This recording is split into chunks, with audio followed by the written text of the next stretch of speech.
안녕하십니까, 무틀란TV입니다. 오는 12일이면 미래통합당이 공천관리위 체제에서 선거 대책위 체제로 전환됩니다.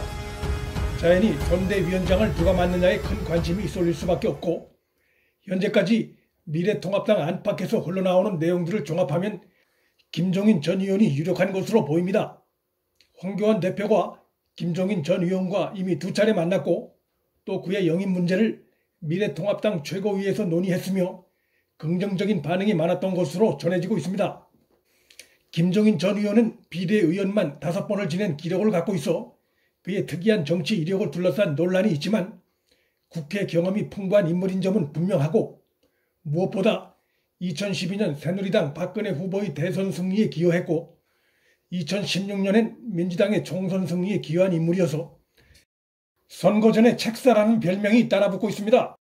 그럼에도 최근 들어 김종인 선대위원장 체제에 대해 반대하는 혹은 우려하는 목소리가 미래통합당 안팎에서 조금씩 새어나오고 있습니다. 김종인 전 의원이 김용호 공관위가 결정한 공천에 대해 일부 조정할 권한을 요구했다거나, 또 당의 선거 공약과 전략에 대해서도 자신에게 전권을 달라는 요구를 했다는 보도가 나오면서부터 지금까지 미래통합당이 과감한 현역 물갈이를 통해 비교적 좋은 반응을 얻어가며 진행해온 선거 준비 체제가 막판에 꼬이는 게 아닌가 하는 우려가 제기되고 있습니다. 일부 언론 보도에 의하면 김종인 전 의원이 24시간 경호를 받아야 하는 태영호는 선거운동을 제대로 할 수 없기 때문에 그를 공천하는 것이 잘못된 것이라며 재공천의 필요성을 제기했다고 보도했습니다. 이 보도가 사실이라면 이것은 황당한 주장이 아닐 수 없습니다. 태영호 전 공사가 북한으로부터 신변의 위협을 받고 있는 것은 사실이지만 그에 대한 대비는 경찰이 하는 것이고, 그 경호 범위 안에서 선거운동을 하고 그에 대한 판단은 유권자에게 맡기면 되는 것입니다. 아예 선거에 못 나가게 하는 것은 참정권 침해 소지가 있는 발언입니다. 오히려 태영호 전 공사를 공천함으로써 문재인 정권의 대북 정책의 문제점을 이번 선거운동 과정에서 보다 신랄하게 지적하고 부각시키면서 미래통합당의 확고한 대북 정책과 안보 정책을 유권자에게 분명하게 강행시켜줄 수 있는 기회를 만들 수 있다는 점에서 긍정적인 효과가 매우 크다고 할 수 있습니다. 당의 선거 승리를 최우선 과제로 삼아야 하는 선거대책위원장으로서 공천에 대해 반발이 제기되는 등 논란이 큰 일부 지역구 공천 조정에 대해 김종인 전 의원이 당 지도부의 재고를 요청할 가능성은 선거 전략상 충분히 예상할 수는 있습니다. 컷오프된 미래통합당 의원들이 무소속으로 나가 접전 지역에서 통합당 후보표를 깎아내리면 상대당에게 승리를 안겨주는 꼴이 될 수 있기 때문에 몇몇 민감한 지역구에 대해 선대위원장이 재고를 요청할 가능성은 있습니다.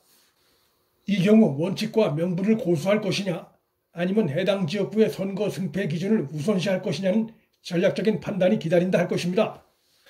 김종인 전 의원이 선거 공약과 선거 전략 수립에 전권을 달라고 했다는 보도도 있는데, 선거 공약과 전략은 선거 판세에도 영향을 미치는 매우 중요한 부분이기 때문에 선거대책위원장이 황교안 대표 등 간의 논의를 통해 이견 해소를 요구할 수 있고, 그것은 자연스러운 것이라고 봅니다. 2012년 박근혜 후보의 대선 당시와 2016년 민주당 총선 당시 주요 핵심 공약 수립에 직접 관여해 선거 승리를 이끌어낸 바 있는 김종인 전 의원이 문재인의 지난 3년간의 파행적인 국정 운영에 대해 이번 총선을 통해 문재인의 과거와 현재를 비교해 쓴소리를 본격 제기하는 것은 선거 승리에서 매우 중요한 포인트가 될 수 있습니다. 무엇보다 경제 민주화로 대표되는 김종인 전 의원의 경제 정책은 중도층은 물론 중도 좌파층에게도 어필할 수 있는 측면이 있기 때문에 포퓰리즘에 빠져있는 민주당 정권의 경제 운영의 문제점을 지적하면 물론 그들에게 가 있는 지지층의 일부를 미래통합당 쪽으로 데려올 수 있는 가능성이 꽤 있다고 봅니다. 10일 민주당의 이근영 전략기획위원장이 중요한 실토를 했습니다. 민주당이 비례대표용 연합정당 없이 총선을 치를 경우 얻을 수 있는 최대 의석수가 137석 정도, 미래통합당과 미래한국당이 합쳐 145석에서 147석 정도가 예상된다며, 이 경우 일당을 미래통합당에 뺏길 뿐만 아니라 통합당이 국민의당 등과 선거 이후에 연합할 경우 야당이 과반을 가져갈 위험도 있다고 극한 위기감을 토로했습니다.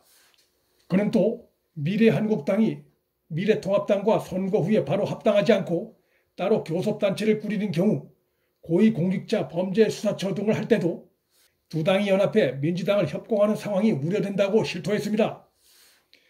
이 얘기는 원내 1, 2, 3당 중에 보수계열 정당이 두 곳을 차지하게 되면 4+1 협의체가 강행 처리한 관련 법상 공수처가 오히려 문재인을 위협하는 상황이 될 수 있다는 점을 우려한 것입니다.